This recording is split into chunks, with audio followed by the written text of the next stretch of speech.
नमस्कार, रूबरू देख रहे हैं आप और मैं हूं आपके साथ शिवानी रतूड़ी। देखिए, अखिलेश यादव की राजनीति से तो आप सभी अच्छी तरह वाकिफ है।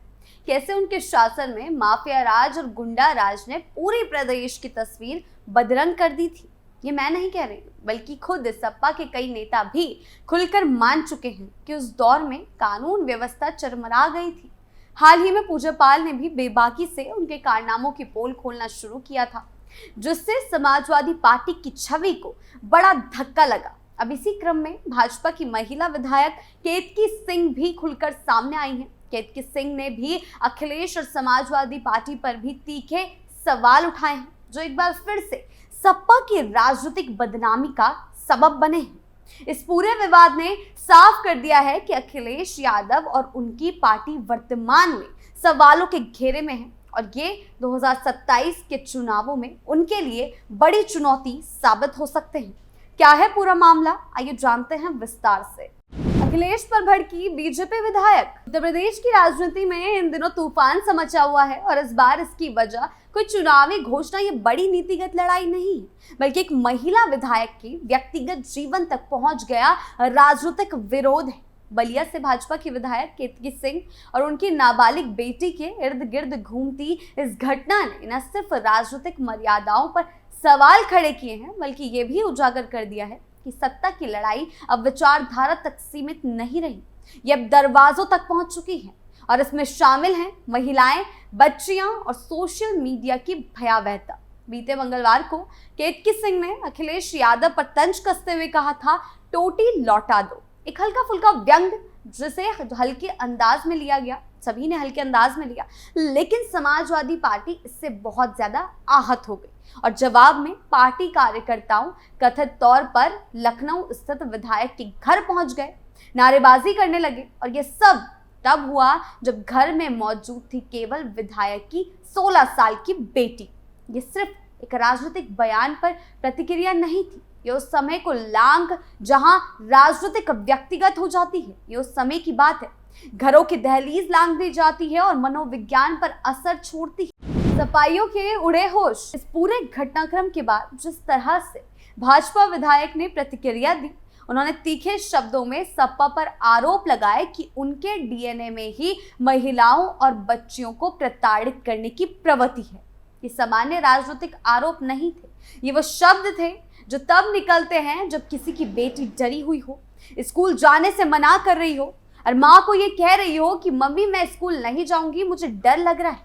जी हाँ, केतकी सिंह ने सवाल उठाया, मैं तो यहाँ मौजूद थी, एक जीवित महिला नेता हूँ, क्या आप मुझसे डरते हैं कि मेरी बेटी को निशाना बनाने पहुंच गए? ये प्रश्न सिर्फ समाजवादी पार्टी के लिए नहीं था, ये भारतीय राजनीति के उस पूरे ढांचे के लिए था जिसमें विरोध की परिभाषा अब इतने नीचे गिर चुकी है कि नेताओं की संतानों तक को राजनीतिक प्रतिशोध का माध्यम बना लिया जाता है। ये घटना राजनीतिक कटुता की परिकाष्ठा है। विधायक ने भावुक होकर कहा कि सोशल मीडिया पर उनके खिलाफ गालियां दी जा रही है, उन्हें एक महिला होते हुए भी अपशब्दों से नवाजा जा रहा है, तो क्या वे किसी के घर की बहू बेटी नहीं? विधायक ने आगे कहा कि ये सिर्फ एक बयान के जवाब में किया गया घेराव नहीं था, ये एक मानसिक हमला था, एक सोचने समझने वाली छात्रा की पढ़ाई पर हमला था, उसके आत्मविश्वास पर आघात था। यानी कि उन्होंने सिर्फ इतना बोला कि टोटी लौटा दो और इतना बड़ा उनके घर के बाहर प्रदर्शन कर दिया क्या? उन्होंने सपा नेताओं से पूछा, क्या आप विरोध का ये तरीका अपनाएंगे कि जो भी सवाल करे उसकी बच्चियों को डरा दिया जाए?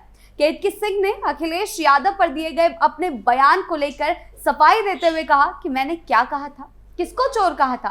उन्होंने चुनौती देते हुए कहा, अब मैं पूरे प्रदेश में घूमूंगी और बताऊंगी कि सपा की असलियत क्या है। मैं बलिया की बहू भी हूं और बेटी भी, और बलिया वही धरती है जो देश में सबसे पहले आजाद हुआ था, तो मुझसे और बलिया से डर कर रहना होगा। केतकी सिंह की ये चेतावनी उनके गुस्से की गहराई और सपा के खिलाफ उनके संकल्प को दर्शा रही है। यानी कि सीधे तौर पर केतकी सिंह ने एक मोर्चा अब सपा के खिलाफ खोल दिया है, वो ये बर्दाश्त नहीं करेंगी।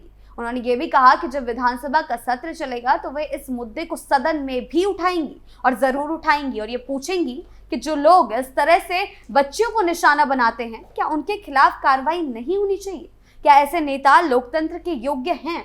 इस पूरे मामले ने उत्तर प्रदेश की राजनीति में एक बार फिर महिला अस्मिता और राजनीतिक नैतिकता पर बहस छेड़ दी है। जिस तरह से केतकी सिंह ने इस घटना को व्यक्तिगत अपमान से जोड़कर सार्वजनिक बहस बना दिया है, उसका असर अब सीधे भाजपा की 2027 की चुनावी रणनीति पे स्पष्ट रूप से दिखेगा, क्योंकि ये मुद्दा जरूर उठाया जाएगा। भाजपा निश्चित रूप से इस घटना को महिला अपमान और समाजवादी गुंडागर्दी के उदाहरण के तौर पर इस्तेमाल करेगी, खासकर महिला वोटर्स के बीच। और ये कोई मामूली जनसंपर्क रणनीति नहीं होगी, बल्कि उन कहानियों में से एक होगी जिसे जमीन से जुड़ा हर मतदाता समझेगा, क्योंकि ये सिर्फ राजनीति नहीं, परिवार की सुरक्षा का मुद्दा बन चुका है। जो एक और थोड़ा सा हम बिहार की बात कर ले तो बिहार में भी प्रधानमंत्री नरेंद्र मोदी की मां की अपमान किया गया, उनको मां की गाली दी गई। तो क्या राजनीति इतनी बदल गई है कि परिवार पर जाना जरूरी हो गया है? क्या विरोध करते करते अब राजनेता जो हैं वो परिवार पर जाएंगे, परिवार के खिलाफ बोलेंगे? अब ऐसा ही उत्तर प्रदेश में ये देखने को मिला। इस सब के बीच भाजपा कार्यकर्ताओं और नेताओं का समर्थन केतकी सिंह को मिलता रहा और उन्होंने भी स्पष्ट किया कि वे एफआईआर दर्ज करवाएंगे। उनका बयान, मेरी बेटी की तरफ देखा तो आंख निकाल लूंगी, सोशल मीडिया पर खूब वायरल हुआ। विपक्ष की तरफ से, खासकर समाजवादी पार्टी की ओर से इस घटना पर कोई स्पष्ट प्रतिक्रिया नहीं आई, सिवाय इसके कि ये प्रदर्शन पार्टी कार्यकर्ताओं की निजी नाराजगी का परिणाम था। यानी कि वो कहना चाह रही है ये सिर्फ उनको इतना निजी नाराजगी जाहिर करने के लिए उन्होंने ये प्रदर्शन किया।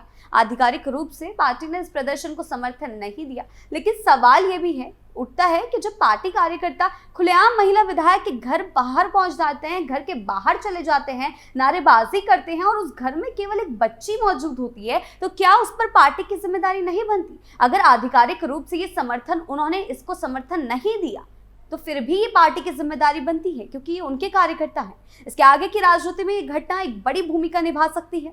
भाजपा इसे महिला विरोधी मानसिकता की पोल खोलने वाले मामले के रूप में जनता के सामने पेश कर सकती है। सपा के लिए घटना एक छवि प्रबंधन की चुनौती है, जिसे समय रहते स्पष्ट ना किया गया तो ये उनके महिला मतदाताओं के बीच भारी नुकसान का कारण बन सकती है। और अब ये जो घटना हुई है ये पूरी तरीके से समाजवादी पार्टी के लिए मुसीबतें खड़ी करेगी।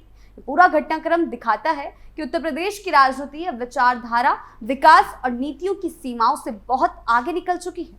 अब वक्त है कि राजनीतिक दल और उनके कार्यकर्ता ये सोचें कि विरोध किस हद तक जायज है। क्या अगली बार जब कोई विधायक, सांसद या आम व्यक्ति सवाल पूछेगा तो जवाब उसकी बेटी, बहू या मां के दरवाजे पर पहुंच कर दिया जाएगा? ये बड़ा सवाल है। जिस तरह से अब ये मामला बढ़ रहा है वो जरूर अखिलेश की राजनीति के लिए बड़ी मुश्किलें खड़ी करेगा, क्योंकि इससे सीधे तौर पर अखिलेश यादव पर ही सवाल खड़े हो रहे हैं। ऐसे में इससे पहले भी सीधा उनकी राजनीति पर सवाल उठने लगे हैं कि किस तरह से खुद इससे पहले पूजा पाल सामने आई थी। उन्होंने तो अखिलेश के शासन पर कई उंगलियां उठाई थी कि वो गुंडों को पनाह देते थे, और ऐसे में एक बार फिर एक महिला विधायक का अखिलेश पर सवाल उठाना सपा खेमे के लिए आने वाले किसी भी चुनाव में बड़ा सिरदर्द जरूर बनेगा, क्योंकि महिला अपमान का मामला इतनी जल्दी शांत होने नहीं दिया जाएगा। ये पूरा घटनाक्रम साफ तौर पर यह संकेत देता है कि अखिलेश यादव की राजनीति इस समय गंभीर संकट में है। जब एक महिला विधायक और उसकी बेटी तक को निशाना बनाया जाता है तो न सिर्फ उनकी व्यक्तिगत छवि बल्कि समाजवादी पार्टी की साख भी सवालों के घेरे में आती है। अखिलेश क्या जवाब देंगे ये भी देखना होगा। ये विवाद 2027 के चुनावों पर गहरा असर डाल सकता है, क्योंकि महिलाओं में बढ़ती नाराजगी और असमंजस साफ दिख रहा है। विपक्ष में इस तरह के व्यवहार से सपा की छवि कमजोर होगी और भाजपा को फायदा मिलेगा। इस घटना ने ये साबित कर दिया है कि अब राजनीति केवल सत्ता हासिल करने की लड़ाई नहीं है, बल्कि नैतिकता और सम्मान की भी लड़ाई बन चुकी है। और महिलाओं का जिस तरीके से अपमान हो रहा है ये अखिलेश के लिए बड़ी मुश्किलें खड़ी करेगा। ऐसे हालात में अखिलेश यादव के लिए एक बड़ा झटका साबित होगा, जो उनकी चुनावी रणनीति पर भी असर डाल सकता है और आगामी चुनावों में उनकी पकड़ कमजोर कर सकता है। आपकी इस बारे में क्या राय है, हमें कमेंट सेक्शन में जरूर बताएं। नमस्कार।